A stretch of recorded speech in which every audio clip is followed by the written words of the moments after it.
one of the most common queries we get asked about, especially people preparing for PLAB or thinking about coming to the UK, is visa related stuff. Now, as you know, both me and Amin are GPs, and we have no expertise when it comes to visa related things. And so we thought long and hard about who we wanted to discuss this topic, because it's such an important topic and it's important to get the information that's right. So we're very fortunate today to have Joanne Taylor and Ahmed Namazi. Ahmed, correct me if I've pronounced your name wrong. It's something that I've learned today, so I'm very keen to get everyone's pronunciations right. But very fortunate to have them both here. They're specialists in this field, and they're also part of the BMA immigration service that provides advice if you are a BMA member. So, Amin, are you able to make both Joanne and Ahmed? Yeah, there we are. Hi, the pronunciation was perfect. Thank you. Just whilst we're getting that all set up, if you have any questions related to visas, you know, please put them in the question box. Of course, as we know, this is specialist legal advice, so they may not be able to give you a specific answer, but I know Joanne and Ahmed today have covered most of the common issues in their presentation today, and they'll be leaving their contact details as well. So hand it over to you guys. Thank you so much for joining us. Great, thank you so much, and what a fantastic session to follow as well. So we were really lucky to be able to listen to that. So thank you so much for joining us. Today's session's on UK immigration. As we've been introduced, my name is Joanne Taylor. I'm a partner in the UK immigration team at McGrath Sheldrick, and I'm joined today by my colleague and fellow solicitor, Ahmed Namazi. So just a little bit about our firm.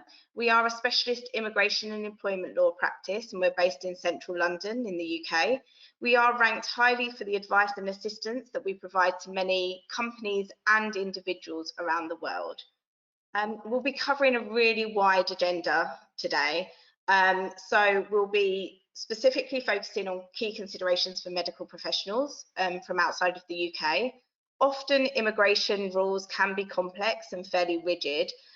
So what we seek to do is simplify and highlight any potential issues and solutions that might be available.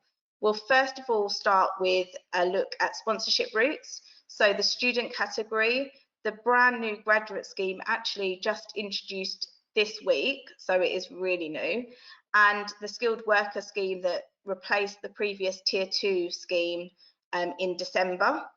And then we'll be going on to the end of the journey, which, you know, lots of people might be interested in, how you get indefinite leave to remain, what are the common pitfalls there, and citizenship for the UK.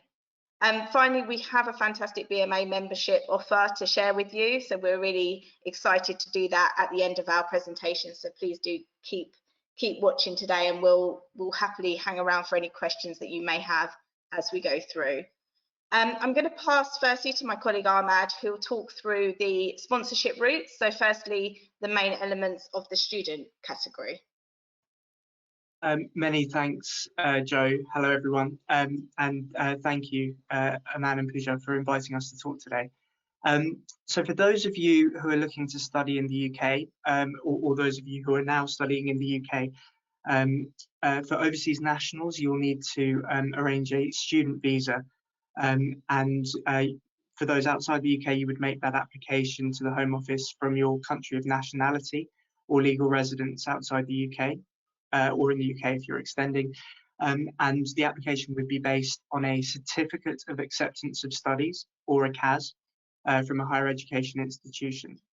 The requirements for these applications can differ from person to person, from national to national, but broadly, you'd be required to meet maintenance requirements, which are quite significant for people coming to the UK to study, because they would need to cover, they would need to evidence your ability to maintain yourself whilst studying in the UK with only limited ability to work around your student hours. You would need to evidence that tuition fees have been paid in advance of applying. For some courses, if you're not only studying medicine, some courses require an ATAS certificate to be applied for.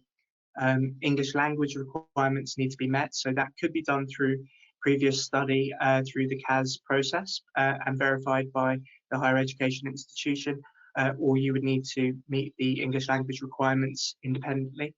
And if you're coming to the UK for the first time from certain countries, you would need to get a TB test certificate to show that you're clear of TB. What we found, the application process from outside the UK takes approximately 3 weeks, and the visa you're issued should be issued for the length of your course and plus a few weeks or months, depending on what you're coming to the UK to study or what you're coming into the UK for. There are a number of common issues that BMA students face. The first and most relevant with student visas is that they don't count towards a 5-year route to indefinite leave to remain, though they can accumulate your leave from student visas onwards to a 10-year route. If you are looking at a 10-year route to indefinite leave to remain under the long residence rules, it's really important to look at your absences from the UK from day one of arrival, because you can only be absent from the UK for 540 days or fewer over the 10 years to be eligible for indefinite leave to remain via this route. For PLAB exams, you can be on a visitor visa to come to the UK and sit these exams. However, and this has been a particular issue through the COVID-19 pandemic, exams have been delayed, and so visitor visas, which are only issued for up to 6 months, have not covered a rescheduled exam. So keep an eye out on when specific exams or other events you're coming to the UK are, and if they're likely to be rescheduled, if you're able to come to the UK on a visitor visa for them because of the length of time the visitor visa is issued for. There is a limit on the number of years that you can study in the UK. It shouldn't affect most people, but for those who want to study for a long period of time, it is useful to look at what those restrictions are, and they will differ from student to student depending on the courses you take and the course trajectory you follow. Finally, and the thing we see arise the most is the trajectory you have as a medical student through graduating to medical graduate and then on to work in the UK does not neatly mesh over the UK visa immigration series of processes that you will need to follow. It's really important that you look to discuss with your university or higher education sponsor, healthcare sponsor, whether it's HEE, NHS Education Scotland or otherwise, and then your and then a prospective employment sponsor, to make sure that you start a visa process as early as possible so that you don't miss course start dates or work start dates. So there are other issues with the student visa, but I'll move on now to the graduate visa route. This is a really new route. It's only been around for 2 days. It leads to an issue of a visa for 2 years if you've completed a master's or a bachelor's course in the UK, or 3 years if you've just completed a PhD. It's unclear how it will work for medical students, medical graduates in the UK, simply because it's so new. It should be almost a silver bullet where you can use the graduate visa route to study or to work for that 2 or 3 year period. But again, for those of you who are in a position to apply for that now, strongly suggest contacting the sponsor provider, the usual sponsorship provider for your next step, and make sure that the graduate visa meets any particular course program requirements that they need to see from your visa. For most people, the kind of interim stage on the way to ILR will be a skilled worker visa. This is the visa that you come to the UK or remain in the UK on if you are working for a sponsor license holding organisation. You will still need to meet maintenance requirements, so these are much lower because you will obviously be working and earning a salary through your period of work. The job role will need to meet certain the job role you do that you're sponsored to do as a skilled worker will need to meet certain occupation requirements and minimum salary requirements. But for the most part, those conditions and occupation requirements will be managed by your sponsor, who should be aware of any such restrictions and thresholds that you need to meet when they issue you a certificate of sponsorship upon which you would base your visa application to enter the UK or remain. You can apply for a visa period that measures with the length of employment you have, up to 5 years. And after 5 years continuous leave on the visa route under a skilled worker visa, you can apply for indefinite leave to remain by this route. There are a large number of issues that BMA members face on skilled worker visas. I have a few of them here, but there are likely to be many more. So it will be useful to contact immigration advisors or seek guidance if you come to apply for a skilled worker visa. But the main issues that we see coming through from BMA members are that because of the nature of your medical training or medical employment in the UK, you will likely move from trust to trust between GP surgeries, from health education institutions to sponsored institutions, and each of those moves will require a new visa, which means for medical professionals, the visa system can be really costly, and it can be difficult to manage. If some of those periods of employment are 6 months to 12 months, then you're going to need a number of visas over the 5-year period to indefinite leave to remain. For a lot of GP trainees, you will be offered employment at GP surgeries who will not necessarily have sponsor licenses. And unfortunately, and though the BMA are working with government to get some flexibility for GP surgeries so that trainees can move straight into those positions of employment, this can add approximately a 12-week wait in many cases to a GP trainee's ability to apply for a skilled worker visa to work for a surgery. And for some, if your visa is expiring, that's too long a wait. So talk to your GP surgery as early as possible if you're a trainee looking for that kind of work, and make sure they're capable of issuing you the permission to work that you will need.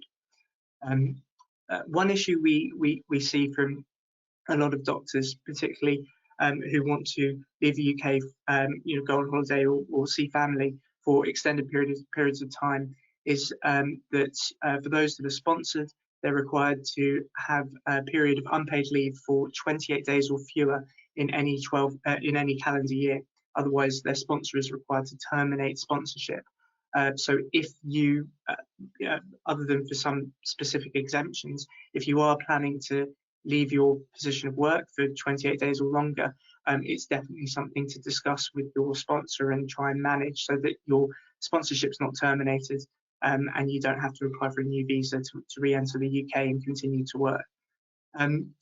Finally, a significant issue that arises relates to supplementary work. This is work that you conduct outside of your main sponsored role. There are restrictions on how many hours you can work a week outside of your sponsored role, though they have been loosened during the COVID-19 pandemic, so that health professionals can work more to meet particularly NHS needs. And there are also there are various other restrictions to supplementary employment. So if you do want to work beyond your main sponsored role, it is useful to discuss what those restrictions are before you take any further work on, because it can have detrimental impacts to any future applications you make, and certainly to indefinite leave to remain. Finally, for all the routes we've discussed so far, and in fact every route other than settlement, so indefinite leave to remain and onwards, you can't, individuals aren't able to access public funds, and that's just something to be aware of. I think Joanne now is going to talk about indefinite leave to remain and some of the issues that can arise from that. Great, thank you. So indefinite leave to remain, otherwise known ILR, settlement, all the same thing, essentially means that you're no longer tied to those restrictions that Ahmad's been talking about, such as on employment or studies in the UK. And many people, quite rightly so, are keen to get there and apply as soon as possible. and as soon as they're eligible. So if you firstly enter on a skilled worker visa, you can qualify for ILR after 5 years residence in the UK. If you're already here on, say, a Tier 2 general visa, and that's been replaced by the skilled worker visa, you can add that time together, and after 5 years, you can apply for indefinite leave to remain. To qualify, you'll need to pass tests such as Life in the UK test, and also have to continue to be employed by your sponsor at the time of making the application. The Home Office will disregard absences from the UK of up to 180 days in any rolling 12-month period. So really, just adding to what Ahmad's already said, the key is to really keep your absences within any specific guidance or limit for indefinite leave to remain. If you come to the UK early in your career, perhaps as a student, you perhaps might find yourself hitting the 10-year residence before you're actually eligible on the basis of your 5-year. If you have student visas, certainly the graduate route will add to that as well. You must not have had any breaks in any of your visas, and the absences are heavily restricted to only 540 days in the entire 10-year period. And in practice, we see very little flexibility from the Home Office on that. You may get a slight bit of flexibility if it was for humanitarian or emergencies that you've exceeded that limit, but really that is quite a hard rule. And a main tip for indefinite leave to remain is to monitor your absences. So when you arrive for the first time in the UK on whatever visa you come here on, you really should keep a record of your absences, ideally a schedule for any trips that you take outside of the UK. So you note down the day you leave the UK, the day you return, where you went. When you come to indefinite leave to remain, if you've done this as you've gone along, it's going to make that application much smoother, much quicker, and you won't have to worry about trying to look back at passport stamps, which often are faded, and put something together, or do a subject access request to the Home Office. It's much easier if you do it as you go along. So that is really a key tip for indefinite leave to remain. And then some individuals, once they get indefinite leave to remain, may want to move on to citizenship, so apply to naturalise as a British national. It's not, you don't have to, you can quite easily live and work in the UK for as long as you like on your indefinite leave to remain status. But some individuals would prefer to obtain citizenship.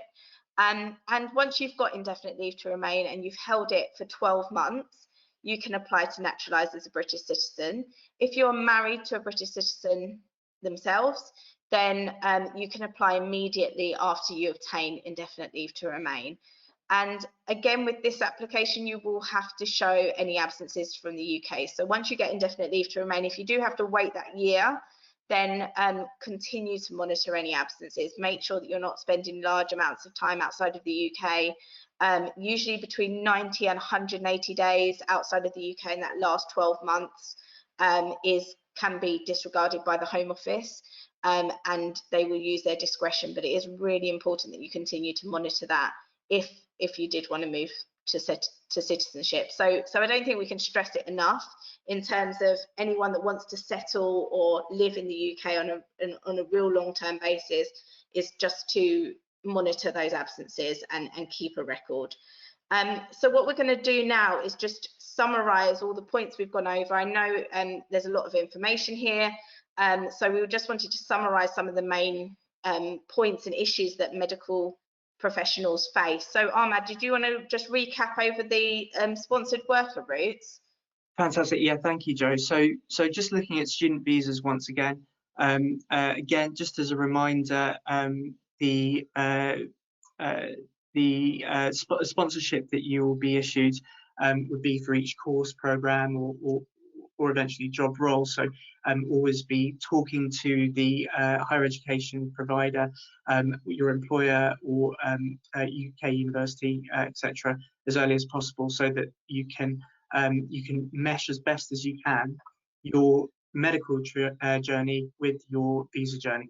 The time that you are on a student visa won't count towards a 5-year indefinite leave to remain route, nor will time on a graduate visa. But again, both will count towards a 10-year route if you maintain continuous residence in the UK. So as Joe's said, keep a record of your absences from day one if you can, and try and keep them as low as you can, obviously without limiting your holidays, because that's not fun for anyone.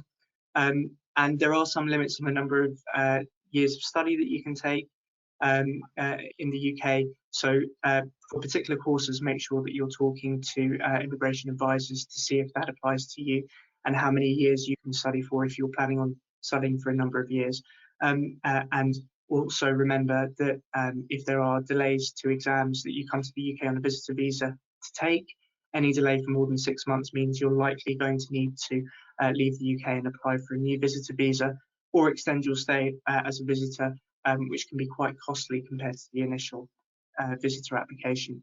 Again, for graduate visas, we don't really know how it will impact, but for those of you who believe you're eligible for a graduate visa now, having completed a master's, bachelor's or PhD course at a higher education institution, please talk to your the provider of your next course, particularly if you're doing further health education programs, and make sure that the graduate visa will be okay for you to be issued and still study. It should be from a UK immigration perspective, but obviously institutions have different policies. And then with skilled workers, we've discussed some of the main issues. Again, similar to the student route, having to have new sponsorship for each move that you make in your period of employment as a skilled worker is costly and difficult. Talk to get immigration advice, talk to your sponsorship providers from as early a stage as you can so that you can best manage the cost particularly. Watch out for the maximum days of unpaid leave in any calendar year. As we've said, your occupation type and your role, your conditions of employment, your salary under a skilled worker visa should be managed adequately by your sponsor provider. But it is always worthwhile you kind of talking to them and knowing what those are, and it will differ from position to position. Supplementary work, there are restrictions for additional work outside of your main sponsored role. For the most part, this will be up to 20 hours per week additional at the same level of work that you conduct in your main role. But again, it can differ from person to person. So try and find out if it's going to apply to you, find out what those restrictions will be. And if you're a GP trainee, talk to your surgery as soon as you get that offer of employment to make sure that they've got the capability to issue you sponsorship. And Joe, I think you're going to discuss some of those ILR issues once again. Yeah, so just keep in mind for indefinite leave to remain that you do need employer letters confirming that you're needed on an ongoing basis, and speak to them just to make sure that they can provide something in the format that you need. Sometimes this can take a while to get through quite large trusts and things like that, so worth getting onto that as early as possible. Also potentially previous employer letters. And I don't think we can stress it enough, absences, please do just keep a record of your absences and just make sure that you don't find yourself in a position where you're trying to justify excess absences at ILR stage, because that can be quite difficult once it's already happened. So it's worth just keeping an eye as you go along. We do offer a BMA advisory service on immigration. So Ahmad, as someone that often mans that service for us, so do you want to give an outline of what that is?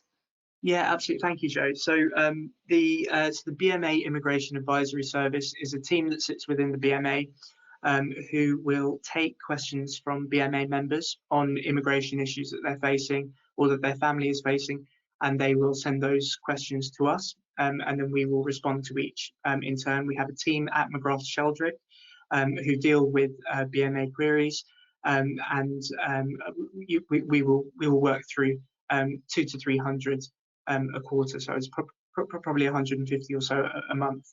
It works out as, and they tend to be ad hoc queries because immigration is very specific, and so it can help to have specific answers to specific questions. But for some BMA members, their questions or the assistance they need is a bit more substantive, and we were always open to be instructed privately by those members for whom we offer preferential rates compared to our usual fees. Usually for an application assistance, 25% lower than our usual fees. And partly because we work with BMA and partly because sometimes people's immigration applications are quite complex, it can be useful to instruct privately, and it's also useful for us to have that background working through an issue with through the advisory service. Perfect. Oh, sorry, and just one very quick last point on the advisory service is that we do take questions on the entire immigration piece other than asylum questions. So even though we're just discussing primarily the sponsored routes today, questions from under family application routes or otherwise are areas that we will also advise on. Yeah, absolutely. We can take anything from any aspect of the immigration process. So just on a final note, we wanted to let you know that the BMA is running a membership offer at the moment. So if you do join, you won't pay a membership fee until the 1st of October, and you can use the QR code on the slide or follow the Join X4061 link. The BMA has a community of over 160,000 members and is the trade union and professional association for doctors in the UK. It helps lots of international medical graduate doctors like yourselves. They provide immigration advice, as we've been talking about today, and help prepare for PLAB exams and give you tips on how to get your first job. When you start working, the BMA will check your employment contract and let you know how much you should be paid and what you're entitled to. And through BMA membership, you do get access to world-class learning resources like the BMJ and BMJ Learning. So just remember, if you do want to take up the membership offer, then please use the QR code or take a note of the Join X4061 code before the 1st of October. So with that concludes what we wanted to run through today. We're more than happy to take any questions that you may have. Also, our contact details are there on the slide. Please feel free to take them, and if you do have any follow-up questions, we're more than happy to help.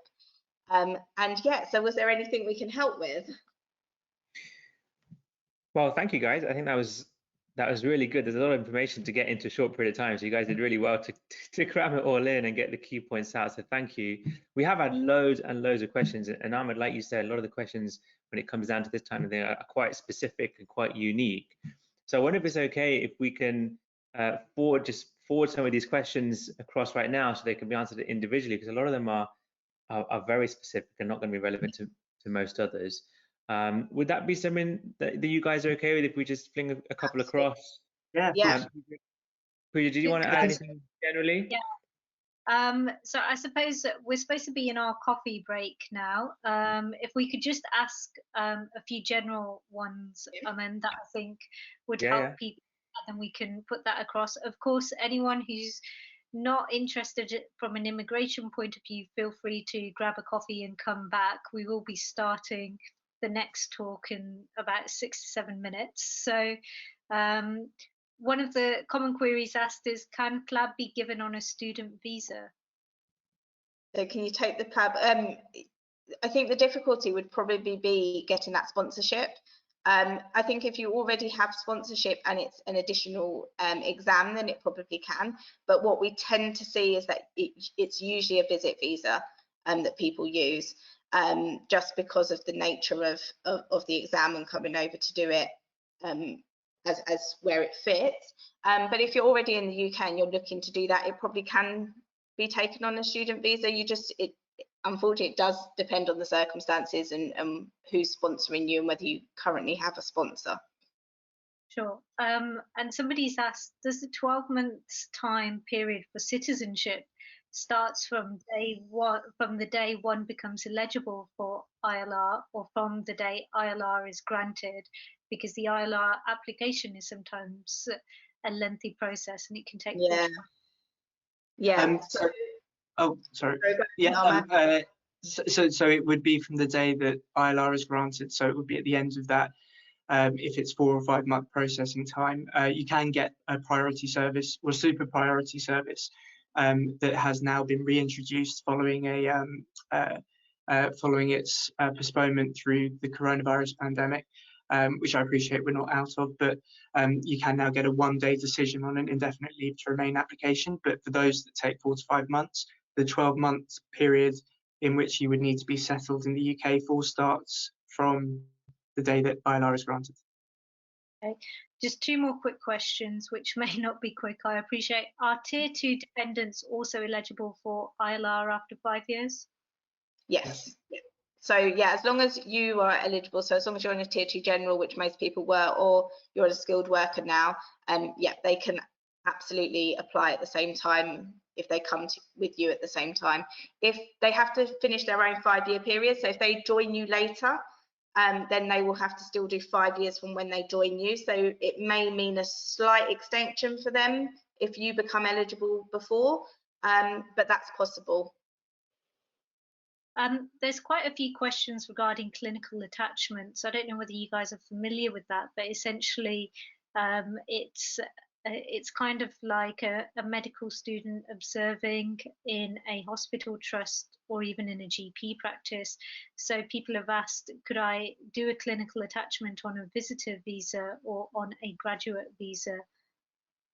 On a graduate visa, the answer is probably going to be yes, although I hope that everyone appreciates that the route has only been open for 2 days, but the expectation is that that would be available.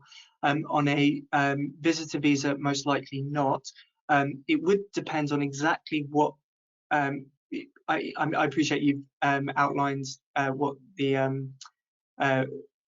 activity involves, but visitor visas are limited in what you can do from a business or work perspective. Essentially, you can't conduct any work, and so it would depend where the line fell. But my expectation is a visit visa wouldn't be suitable. One last question: do I have to be registered with the GMC to apply for a health and care worker visa? No. Okay, bro. So we'll lots and lots of questions. As I said, as we've said, actually, Joanne and Ahmed have been kind enough to agree to answer some of those questions, or at least signpost you. Lots of you are asking, how do I sign up to the BMA? We'll put something into the chat box in regards to a page. So please look at that. And thank you ever so much for answering these questions and taking time out today, Joe and Ahmed. Really appreciate you doing so. Super useful. Thank you very much. Thank you very much for inviting us.